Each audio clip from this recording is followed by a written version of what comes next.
It's time to bring you up to speed with what's happening globally in Nigeria. Thanks for joining me. I am Lois Joaki, and we begin with Trump vows massive tariffs on Mexico, Canada, China on day one. Leaders push for plastic pollution treaty out South Korea talks. Imran Khan's supporters defy lockdown in Islamabad, Pakistan. U.S. lawmakers says Hong Kong turning into financial crime hub. And French prosecutors seek 20 years for Polycott in rape case. Stay with me for these and more stories. On Monday, President-elect Donald Trump vowed massive spikes in tariffs on goods coming from Mexico, Canada, and China beginning on the first day of his administration, a policy that could sharply surge costs for American businesses and consumers. Trump said the step will be in reprisal for illegal immigration and crime drugs coming across the border. On January 20th, as one of my many first executive orders, I will sign all necessary documents to charge Mexico and Canada a 25% tariff on all products coming into the United States and its ridiculous open borders, Trump posted on his Truth social media platform. This tariff will remain in effect until such time as drugs, in particular fentanyl and all illegal aliens, stop this invasion of our country. Trump said America's neighbors can easily solve this long-simmering problem.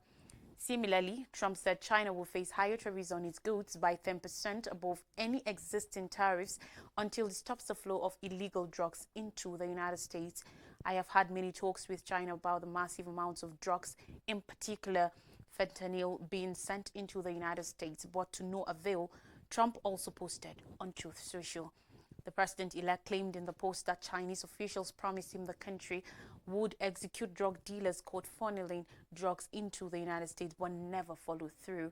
Chinese embassy spokesperson Liu Penggu, while responding to Trump's announcement, said his country has been in communication with the U.S. about counter-narcotics operations and that the idea of China knowingly allowing fentanyl precursors to flow into the United States runs completely counter to facts and reality. About the issue of U.S. tariffs on China, China believes that the China-U.S. Economic and Trade Cooperation is mutually beneficial in nature. No one will win a trade war or a tariff war, Liu said in a statement, according to report. Canadian officials responded to the announcement in a statement on Monday night, saying their country places the highest priority on bordering security and the integrity of our shared border, and it's essential to U.S. domestic energy supply. Canada's Deputy Prime Minister Chrystia Freeland and Public Safety Minister Dominic LeBlanc said in a statement, "We will of course continue to discuss these issues with the incoming administration."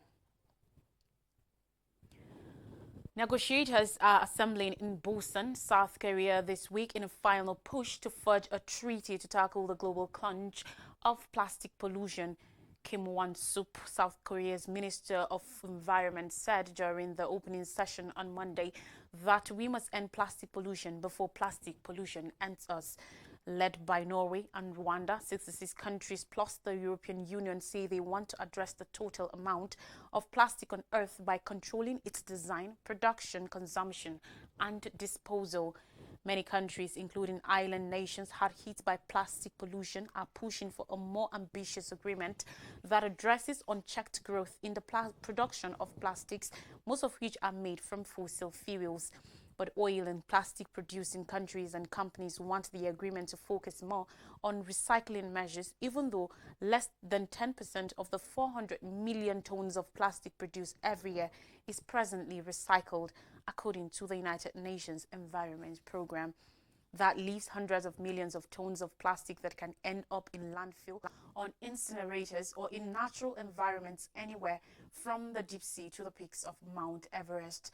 The Pacific island nation of Micronesia is assisting to lead an initiative called the Bridge to Busan that recognizes that the full life cycle of plastics includes the production of primary plastic polymers. Island nations like Micronesia are battling with huge amounts of other countries' plastic waste washing up on their shores alongside the effects of climate change, which the plastic industry also contributes to. According to an analysis by Carbon Brief, plastics currently cause more than 3 times the greenhouse gas emissions of aviation. On the other side are countries largely oil producers like Saudi Arabia and Russia, who want a downstream focus on waste alone. The reality is that many countries do not see themselves represented in this paper, cautioned Saudi Arabia's delegation head Ayad Al-Jubran, speaking on behalf of the Arab group. Key to any accord will be China and the United States, neither of which have openly sided with either bloc. Now, supporters seeking the release of Pakistan's detained ex-Prime Minister Imran Khan broke through a ring of shipping containers, locking down the capital, Islamabad, battled police and ignored a government threat to respond with gunfire. On Tuesday, police used tear gas to disperse the crowds with reports of many killed in clashes. Dozens more were wounded, including journalists who were attacked by Khan's supporters. Interior Minister Mohsin Naqvi threatened security forces will respond with live fire if protesters fired weapons at them shortly after midnight. Khan, who has been in jail for over a year and faces more than 150 criminal cases, remains popular. His Pakistan Tehreek-e-Insaf PTI party says the cases are politically motivated. Authorities say only the judiciary can order the release of Khan, who was overthrown in 2022 through a no-confidence vote in parliament. He has been in prison since his first conviction in a corruption case in August 2023 and sentenced in many other cases. Khan supporters were about 10 kilometers, 6.2 miles from their destination, the city's red zone where key government buildings are located. Naqvi said that the PTI rejected a government offer to rally on the outskirts of Islamabad. In a bid to foil the protest, police have arrested over 4,000 supporters of Khan since Friday and suspended mobile and internet services in parts of the country. And Thursday, a court prohibited rallies in the capital, and Naqvi said anyone violating the ban will be arrested. Traveling between Islamabad and other cities has become almost impossible because of shipping containers blocking the roads. All educational institutions remain short. The PTI depends heavily on social media to demand Khan's release and uses messaging platforms such as WhatsApp to share information, including details of events. In the United States, U.S. lawmakers have cautioned that Hong Kong has become a center for money laundering and sanctions evasion under the tightening grip of Beijing, calling for a re-evaluation of America's close business ties with the Asian financial hub. On Monday, in a letter to U.S. Treasury Secretary Janet Yellen, bipartisan leaders of the House Select Committee on China demanded greater scrutiny from Washington of Hong Kong's much-prized financial sector, a pillar of the economy that's home to many big U.S. banks and accounts for more than one-fifth of the Chinese territory's gross domestic product. Hong Kong has become a global leader in illicit practices, it said, including in the export of controlled Western technology to Russia, the creation of front companies to buy Iranian oil, and the managing of ghost ships that engage in illegal trade with North Korea. Since Beijing enforced a national security law on the city in 2020, Hong Kong has shifted from a trusted global financial center to a critical player in the deepening authoritarian axis of the People's Republic of China, Iran, Russia, and North Korea. The lawmakers said, we must now question whether long-standing U.S. policy towards Hong Kong, particularly towards its financial and banking sector, is appropriate, they added. In 2020, then President Donald Trump revoked the special treatment Hong Kong had long enjoyed under U.S. law to punish Beijing for imposing the national security law on the once outspoken city. The executive order effectively ended the city's separate customs treatment from mainland China by suspending a 1992 law granting Hong Kong special economic status. Dozens of Hong Kong-based companies since then have been hit by the U.S. sanctions for evading extensive steps enforced on Russia in response to its invasion of Ukraine, including the supply of critical dual-use goods such as semiconductors. Hong Kong officials have earlier said the city has no obligation to implement unilateral sanctions imposed by other countries, including when a mega yacht linked to a Russian oligarch sanctioned by the US, the European Union, and the United Kingdom dropped anchor in the city in October 2022. Meanwhile, prosecutors in France have called for the maximum 20-year prison sentence for a man who organized the mass rape of his then-wife for closely a decade. Between 2011 and 2020, Dominique Pellicotte knocked his wife Giselle Pellicotte unconscious with drugs and invited dozens of strangers to abuse her in their family home in Paris and the southern town of Mazan. The 71-year-old admitted to all charges against him in a trial that has scandalized France and drawn universal attention to the issue of sexual violence. 49 other men have also been put in trial for participating in the abuse. Prosecutors are anticipated to announce what sentences they will seek against the co-accused over the next 2 days. Prosecutors have rejected arguments made by many of the men, aged 21 and 68 at the time of the assault, that they believe they were participating in a consensual fantasy or were not in their right mind. Public prosecutor Laure Chabat told the packed court in the city of Avignon that the accused are trying to shirk responsibility by saying that they thought Giselle Pellicotte consented. But it's not possible today, in 2024, to consider that, Chabat added. He said while 20 years is the maximum sentence that can be handed to Dominic, it is too little in view of the seriousness of the acts that were committed and repeated. Prosecutors also said they were seeking a 17-year sentence for Jean-Pierre Merkel, the 63-year-old who Dominic met on a now shorter chatroom of men soliciting rape material, has also admitted to drugging his own wife in order for both men to rape her. Sentencing for the accused is likely to take place at the trial's conclusion around December 20th. Giselle could have demanded the trial be kept behind closed doors, but instead asked for it to be made public. The 71-year-old said she hoped it will help other women speak up and tackle stigma for survivors of sexual violence. The trial has stoked rallies in support of Giselle in France and spurred a debate on whether to update the country's rape law, which currently makes no mention of a requirement that sex involve consent. Instead, prosecutors are required to prove a perpetrator's intent to rape using violence, coercion, threat, or surprise. On more stories now, G7 nations focus on Mid-East wars at conference opener. On Monday, G7 leaders met in the Italian city of Fiughe, some 70 kilometers southeast of Rome. Progress on brokering a ceasefire in Gaza and Lebanon were foremost on the nation's agenda. 2 months after Israel launched its ground invasion of Lebanon, reports suggest a U.S.-led proposal could soon be accepted by the warring sides. Antonio Tajani, Italy's foreign minister who hosted the G7 meeting, voiced cautious optimism. Ministers from Saudi Arabia, Egypt, Jordan, the United Arab Emirates and Qatar, as well as the Secretary General of the Arab League, also joined the meeting. As the G7 ministers arrived in Italy, Israel's ambassador to the United States, Mike Herzog, told Israeli Army Radio on Monday a ceasefire deal to end fighting between Israel and the Lebanon-based Hezbollah could be reached within days. Jordanian Foreign Minister Ayman Safadi told the conference, and I quote, "We need a ceasefire, a permanent ceasefire that will stop the killings and stop the destruction and restore a sense of normalcy to life." For his part, Egyptian Foreign Minister Badr Abdelati reaffirmed that Cairo will host a minister-level conference next Monday on mobilizing international support for Gaza. The so-called quintet has been working with the United States to complete a day after plan for Gaza. There is some urgency to make progress before the Trump administration takes over in January. President-elect Donald Trump is likely to pursue a policy that strongly favors Israel over the aspirations of the Palestinians.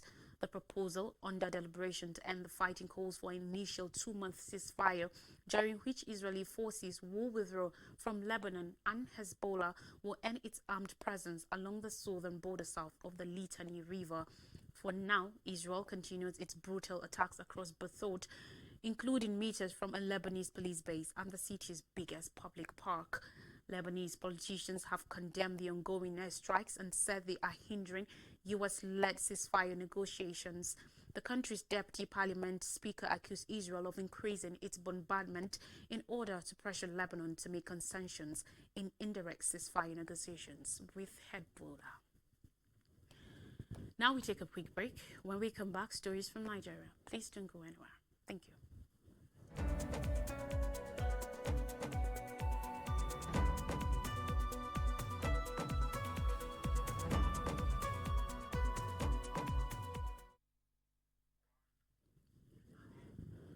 You're welcome back. And stories from Nigeria now. We begin with Bagudu. Edun FIRS boss back FG's borrowing plans.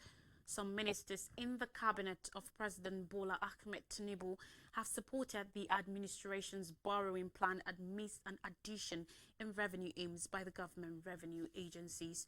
On Monday, while speaking at the ongoing sessions with the federal government agencies and the National Assembly Joint Committees on Finance, Budgets and National Planning on 2025 to 2027 Medium-Term Expenditure Framework (MTEF) and Fiscal Strategy Paper (FSP), Senator representing Kebbi Central Adamu Alero had asked the ministers pointedly, what is the federal government and its agencies doing with excess revenues generated by the various agencies in view of its unending request for foreign loan approval?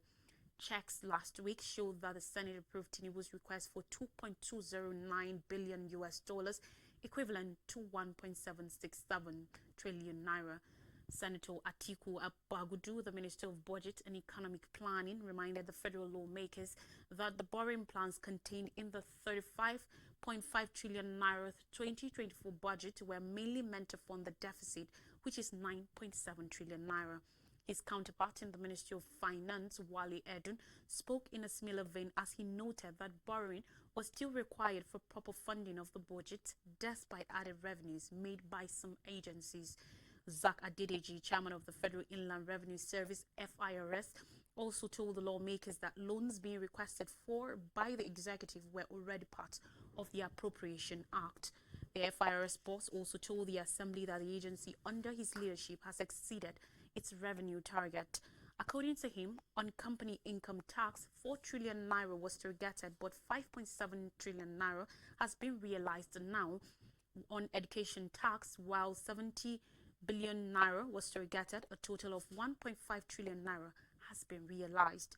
Controller General of Nigeria Customs Service (NCS) Bashir Adini also declared that as of last September, Customs has raked in 5.352 trillion naira revenue, which is above 5.09 trillion naira targeted for the entire 2024 fiscal year.